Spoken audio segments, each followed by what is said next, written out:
आजच्या लेक्चरमध्ये आपण झिरो ऑर्डर रिॲक्शन विषयी बघू. तर झिरो ऑर्डर रिॲक्शन कशाला म्हणतात, त्यानंतर झिरो ऑर्डर रिॲक्शनचे जे एक्झाम्पल्स आहेत ते बघू. त्यानंतर झिरो ऑर्डर रिॲक्शनसाठी इंटिग्रेटेड रेट लॉ, त्यानंतर झिरो ऑर्डर रिॲक्शनसाठी हाफ लाईफ पिरियड, हे दोन डेरिवेशन आपल्याला या लेक्चरमध्ये करायचे आहेत. तर सर्वात आधी झिरो ऑर्डर रिॲक्शन आपण कशाला म्हणतो, तर ज्या रिॲक्शनचा जो रेट आहे तो रेट जर रिॲक्टंटच्या कॉन्सन्ट्रेशनवर डिपेंड नसेल, काय सांगितलं बघा, रिॲक्शनचा रेट जर रिॲक्टंटच्या कॉन्सन्ट्रेशनवर डिपेंड नसेल तर त्या रिॲक्शनला झिरो ऑर्डर रिॲक्शन म्हणतो. म्हणजे काय बघा, समजा आपण असं म्हटलं the reaction whose rate is independent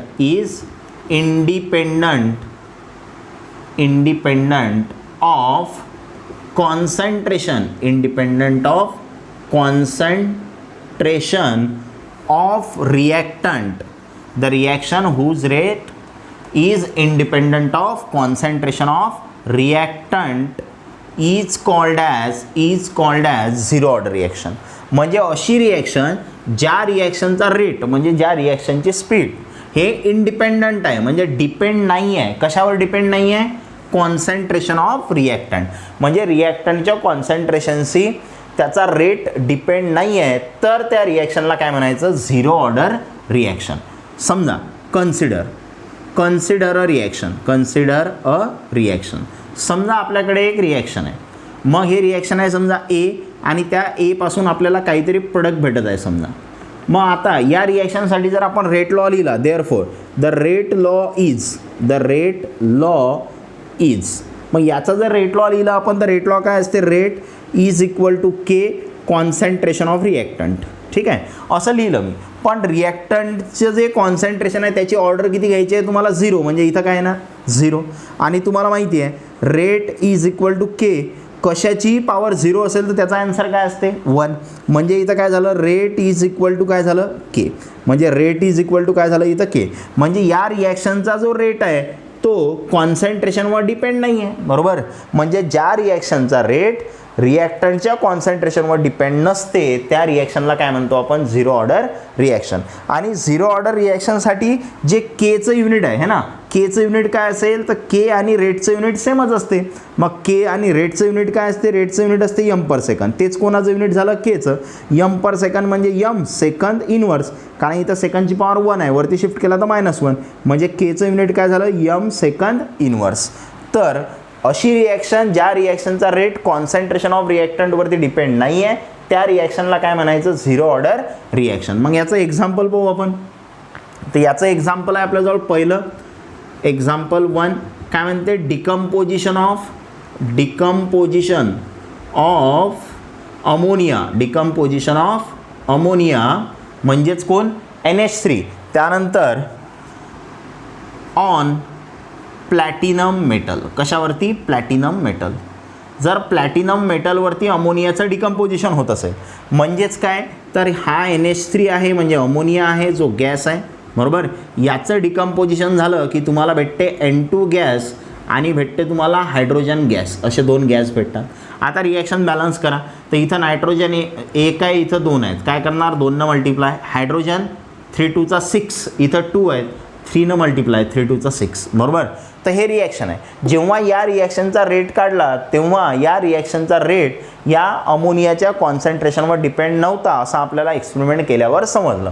म्हणजे या रिॲक्शनचा जर रेट लॉ लिहिला तर तो रेट लॉ काय येणार, rate is equal to k concentration of NH3, पण त्याची ऑर्डर किती येणार, 0. मग त्याची ऑर्डर 0 म्हणजेच के इंटू 1, आणि म्हणजेच किती येणार, के. तर हे झालं decomposition of ammonia on platinum metal. हे झालं याचं एक्झाम्पल. दुसरं एक्झाम्पल पाहू आपण. दुसरं एक्झाम्पल आहे decomposition of nitrous oxide. Decomposition of nitrous oxide. Nitrous oxide म्हणजेच काय, N2O, याला म्हणतो आपण nitrous oxide. In presence of PT catalyst है ना, म्हणजे प्लॅटिनम कॅटलिस्ट आहे, त्याच्या प्रेझेन्समध्ये नायट्रस ऑक्साईडचं काय होत आहे, डिकम्पोजिशन होत आहे. मग काय होणार इथं, तर नायट्रस ऑक्साईड म्हणजे N2O हा गॅस आहे, आणि कोणाच्या प्रेझेन्समध्ये कॅटलिस्ट कोण आहे आपला पीटी, प्लॅटिनम नावाचा कॅटलिस्ट आहे. तर याचं डिकम्पोजिशन होते, तर याचं डिकम्पोजिशन झालं तर N2 गॅस आणि O2 गॅस काय होते इथं तयार होते अशा पद्धतीनं. मग आता रिॲक्शन बॅलन्स करा. इथं ऑक्सिजन 2 आहेत, इथं एकच आहे, 2 मल्टिप्लाय. इथं नायट्रोजन किती आहेत 4 आहेत, इथं 2 आहेत, काय करणार 2 मल्टिप्लाय. म्हणजे या रिॲक्शनचा जेव्हा रेट काढला त्या रिॲक्शनचा रेट पण काय होता, rate is equal to k concentration of N2O. पण याची जी ऑर्डर होती ते किती होती 0, म्हणजेच के इंटू कशाची पॉवर 0 असेल तर आन्सर 1 आणि के इंटू 1 म्हणजे काय के. तर या रिॲक्शनचा रेट पण काय होता, रेट इज इक्वल टू के. म्हणजे या रिॲक्शनचा रेट पण N2Oच्या कॉन्सन्ट्रेशनवर डिपेंड नव्हता, म्हणजे independent of concentration of reactant. आणि अशी रिॲक्शन असेल तर त्याला काय म्हणतो आपण 0 ऑर्डर रिॲक्शन. ठीक आहे. मग आता हे आपण 0 ऑर्डर रिॲक्शनची जनरल माहिती बघितली. आता आपल्याला काय बघायचं आहे, तर आपल्याला बघायचं आहे इंटिग्रेटेड रेट लॉ बघायचा आहे. ठीक आहे. कोणासाठी 0 ऑर्डर रिॲक्शनसाठी. Integrated rate law for 0 order reaction म्हणजेच डेरिवेशन बघायचं आहे कोणाचं, रेट कॉन्स्टंटचं डेरिवेशन. तर काय लिहिणार आपण इथं, integrated rate law, integrated rate law for 0 order reaction. 0 order reaction, 0 order रिॲक्शनसाठी काय पाहिजे आपल्याला, इंटिग्रेटेड रेट लॉ. मग कसा काढणार आपण बघा. तर सर्वात आधी काय म्हणतो मी इथं, कन्सिडर अ 0 ऑर्डर रिॲक्शन. काय सांगितलं आपण, कन्सिडर अ 0 ऑर्डर रिॲक्शन. एक आपण 0 ऑर्डर रिॲक्शन कन्सिडर केली, त्याच्यामध्ये ए पासून काय भेटते आपल्याला, प्रोडक्ट भेटते समजा. अशी एक आपण रिॲक्शन कन्सिडर केली जे 0 ऑर्डर रिॲक्शन आहे. मग याच्यासाठी काय सांगणार आपण, तर therefore the differential rate law is given bye, differential rate law is given bye. मग याच्यासाठी जर आपण डिफरन्शियल रेट लॉ लिहिला तर डिफरन्शियल रेट लॉ काय असते, रेट इज इक्वल टू कसा लिहिणार आपण बघा. तर रेट कसा लिहिणार, हा रिॲक्टंट आहे म्हणून कोणतं साईन घेणार आपण, मायनस, नंतर D concentration of A upon D T, असाही आपण रिॲक्शनचा रेट सांगू शकतो. किंवा रेट लॉ लिहायचा असेल तर रेट इज इक्वल टू काय येणार याच्यासाठी के, आणि रिॲक्टंट कोण आहे आपला ए, पण त्याची ऑर्डर किती येणार 0. मग मी आता या दोघांना सोबत लिहितो. या दोघांना सोबत लिहिलं काय होणार, मायनस डी ए अपॉन काय येणार D T is equal to K, आणि एची पॉवर 0 आहे बरोबर, इथं काय आहे एची पॉवर 0, म्हणजे काय होणार मायनस डी ए अपॉन काय होणार डी टी, त्यानंतर इथं के, एची पॉवर 0 म्हणजे किती 1, म्हणजे काय झालं इथं मायनस डी ए अपॉन काय आलं डी टी, त्यानंतर इकडे काय राहिला के. मग आपण काय करतो, हा मायनस आणि डी टी इकडे शिफ्ट करतो, म्हणजे इथं काय राहणार D A is equal to काय झालं इथं, हा मायनस साईन शिफ्ट केला इकडे, त्यानंतर के, त्यानंतर हा डी टी शिफ्ट केला, याला दिलं इक्वेशन 1. आणि या केला काय म्हणतो आपण इथं, रेट कॉन्स्टंट म्हणतो. मग आपण काय म्हटलं, पुढे काय करणार आपण, लेट A0 काय आहे आपलं, तर A0ला काय म्हणतो आपण, initial concentration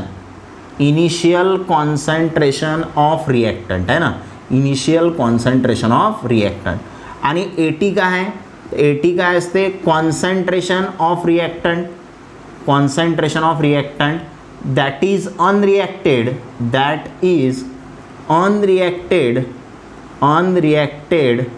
at time T आहे ना. म्हणजे टाईम टीला एचं कॉन्सन्ट्रेशन जे रिॲक्ट झालं नाही, जे प्रोडक्टमध्ये कन्वर्ट झालं नाही, ते किती आहे 80. मग आता काय करू आपण, इंटिग्रेट करू. काय करू आपण, इंटिग्रेटिंग इक्वेशन 1 विदिन लिमिट्स. ठीक आहे. तर इक्वेशन 1ला जर आपण इंटिग्रेट केलं, लिमिट काय सांगायचे आहेत तुम्हाला, जे कॉन्सन्ट्रेशन ए आहे ते घ्यायचं आहे तुम्हाला A0. कधी, ॲट टी इक्वल टू 0, म्हणजे जेव्हा टाईम 0 आहे तेव्हा कॉन्सन्ट्रेशन एला काय घ्यायचं आहे A0, आणि concentration A is equal to काय घ्यायचं आहे AT. कधी, at T equal to T, म्हणजे जेव्हा टाईम टी असेल तेव्हाचं कॉन्सन्ट्रेशन किती घ्यायचं आहे AT घ्यायचं आहे. मग देअरफॉर आता आपल्याला इक्वेशन 1चं इंटिग्रेशन करायचं आहे. म्हणजे इंटिग्रेशन कोणाचं इंटिग्रेशन आहे, इथं काय आहे DA, त्यानंतर इकडे इंटिग्रेशन कोण आहे इथं मायनस के डी टी, काय इथं मायनस के डी टी. मग काय केलं आपण, तर इथं ए आहे, तर एच्या लिमिट काय आहेत, सुरुवातचं कॉन्सन्ट्रेशन A0 त्याला म्हणतो आपण लोअर लिमिट, आणि अप्पर लिमिट म्हणजे नंतरचं कॉन्सन्ट्रेशन AT. इथं टाईम आहे म्हणून सुरुवातचा टाईम 0, नंतरचा टाईम T. मग आता इंटिग्रेशन ऑफ DA काय होणार, A. इंटिग्रेशन ऑफ DX काय असते, X. तसं इंटिग्रेशन ऑफ DA काय होणार, A. आणि याच्या लिमिट काय आहेत, तर A0 पासून तर कुठपर्यंत, AT पर्यंत ह्या आपल्या लिमिट आहेत. त्यानंतर इकडे -K इंटिग्रेशनच्या बाहेर येईल, आणि DTचं इंटिग्रेशन काय असते, तर DXचं इंटिग्रेशन X, तसं DTचं इंटिग्रेशन T, आणि लिमिट लोअर 0 आणि अप्पर किती आहे T. आता लिमिट पुट करू आपण, म्हणजे एच्या ठिकाणी काय टाकणार आता आपण, AT. नंतर काय घेत असतो आपण, मायनस साईन लिमिट पुट करता वेळेस, आणि आता एच्या ठिकाणी काय टाकायचा, A0, आणि इकडे काय राहिलं -K, आणि टीच्या ठिकाणी काय टाकणार आता, T, आणि टीच्या ठिकाणी नंतर मायनस करून काय टाकणार, 0. मग काय केलं आपण बघा, तर हा मायनस साईन इकडे शिफ्ट केला. जर मायनस साईन जर तुम्ही इकडे शिफ्ट केला तर काय होणार, हा प्लस आहे तर हा मायनस इकडे आला तर हा काय होणार, -AT. त्यानंतर हा मायनस आहे, हा मायनस इकडे आला तर मायनस मायनस काय होऊन जाणार, +A0, म्हणजे आपण मायनसनं मल्टिप्लाय केलं समजा, ठीक आहे. त्यानंतर इकडे काय राहिला, K, नंतर T-0 काय झाला, T. मग आता पुढच्या स्टेपमध्ये काय करणार आपण, तर कशा पद्धतीनं लिहिणाऱ्याला बघा, तर इथं थोडंफार रफ करतो मी, इथं करतो रफ, आणि इथं लिहितो. कसं येणार बघा, काय करायचं आहे तुम्हाला, हे पुढे आपण शिफ्ट केलं तर पहिले प्लसची टर्म लिहितो, म्हणजे काय येणार, A0, मायनस काय आहे नंतर AT, आणि त्या साईडला काय राहिलं, KT.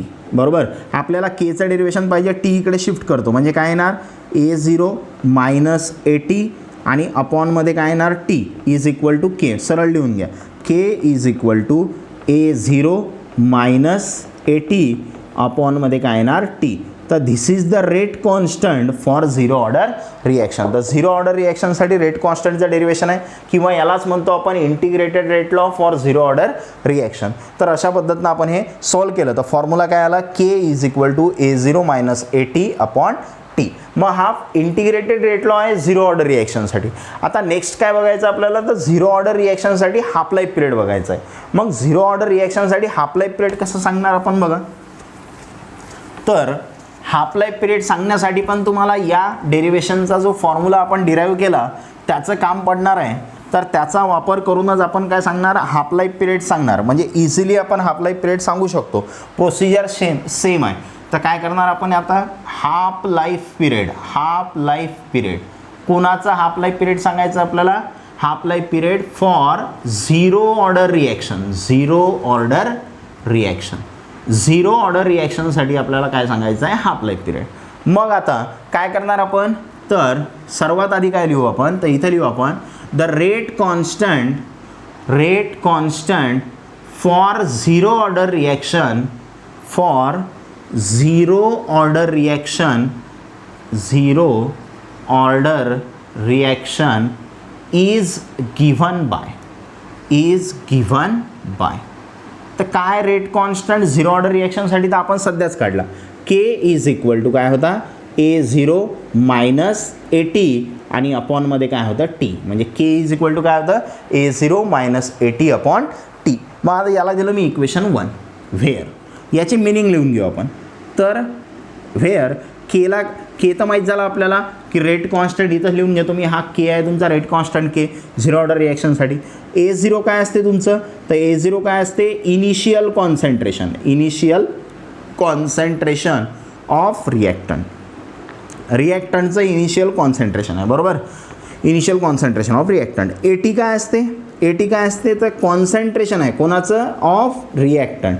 आणि कधीचं कॉन्सन्ट्रेशन असते, दॅट इज अनरिॲक्टेड, जे रिॲक्ट झालेलं नाही आहे, that is unreacted at time T. म्हणजे टाईम टीला जो रिॲक्टंट रिॲक्ट झालेला नाही आहे त्याचं कॉन्सन्ट्रेशन किती घेतलं आपण, AT. मग इथं लिहितो मी therefore for half life period. आता हाफ लाईफ पिरियडची कंडिशन काय असते, तर हाफ लाईफ पिरियडची कंडिशन तुम्हाला माहीत पाहिजे. जेव्हा तुम्ही T = T½ घेता, म्हणजे हाफ लाईफ पिरियड घेता, तेव्हा जे कॉन्सन्ट्रेशन असते रिॲक्टंटचं ॲट टाईम T, म्हणजे ॲट टाईम Tला रिॲक्टंटचं जे कॉन्सन्ट्रेशन असते ते काय झालेलं असते, हाफ झालेलं असते. म्हणजे सुरुवातला किती होतं, A0 त्याच्या हाफ म्हणजे /2. 2 हाफ करायचं आहे म्हणजे डिवाइड बाय 2. तर हाफ लाईफ पिरियडसाठी जेव्हा हाफ लाईफ पिरियड कशाला म्हणतो आपण, तर रिॲक्टंटचं कॉन्सन्ट्रेशन हे सुरुवातचं जे कॉन्सन्ट्रेशन आहे त्याच्या हाफ झालेलं असते, त्याच्यासाठी जो टाईम लागतो त्याला आपण हाफ लाईफ पिरियड म्हणतो. मग आता AT इज इक्वल टू काय झालं, A0/2. मग आता equation 1 becomes, therefore equation 1 becomes, आता इक्वेशन 1 काय होईल आपलं बघा, तर इक्वेशन 1 मध्ये इथं काय आहे K इज इक्वल टू, इथं काय आहे A0, त्यानंतर मायनस काय आहे इथं AT. पण ATची व्हॅल्यू किती घ्यायची आहे तुम्हाला, A0/2. म्हणजे ATच्या ठिकाणी काय घ्यायचं आहे तुम्हाला, A0/2 डिवाइड बाय T. तर Tच्या ठिकाणी काय घ्यायचं आहे तुम्हाला, T हाफ. Tच्या ठिकाणी काय घ्यायचं आहे, T हाफ. मग काय होणार इथं बघा, तर K is equal to 2 into A0, काय झालं 2A0 मायनस काय आहे इथं A0 आणि टोटल डिवाइडमध्ये काय येणार 2 आणि त्याच्या डिवाइडमध्ये काय आहे, त्याच्या डिवाइडमध्ये T हाफ, म्हणजे तो T हाफ 1 या 2 सोबतच येणार, बरोबर ना, कारण हा 2 कुठं आहे याच्या डिवाइडमध्ये, म्हणजे A0 या A0च्या डिवाइडमध्ये 2 पण आहे आणि T हाफ पण आहे. मग आपण हे दोघांना सोबत लिहिलं. मग पुढे काय येणार, K is equal to 2A0 minus A0, म्हणजे 2 A0 मधून 1 A0 गेला तर किती राहिला 1 A0 आणि खाली काय राहिलं 2 इंटू T हाफ. आपल्याला T हाफचं डेरिवेशन पाहिजे, मग T हाफ आपण इकडे शिफ्ट करू. तर T half is equal to, therefore T half is equal to A0 upon काय आलं 2. T हाफ इकडे गेला, K इकडे शिफ्ट होणार, तर T half is equal to A0 upon 2K. तर हा हाफ लाईफ पिरियड आहे कोणासाठी, झिरो ऑर्डर रिॲक्शनसाठी. बघा MCQ मध्ये एकदा क्वेश्चन आलेला आहे की क्वेश्चन आला होता what is the half life period आहे ना फॉर फर्स्ट ऑर्डर रिॲक्शन. आणि फर्स्ट ऑर्डर रिॲक्शनसाठी जर आला तर हे डेरिवेशन नाही आहे, हा फॉर्म्युला नाही आहे तुमचा, बरोबर. फर्स्ट ऑर्डरसाठी जर आला तर किती असते T half is equal to किती असते 0.693 अपॉन K. तर हा जो आहे हा कोणासाठी आहे, तर हा फर्स्ट ऑर्डरसाठी आहे, कोणासाठी फर्स्ट ऑर्डरसाठी.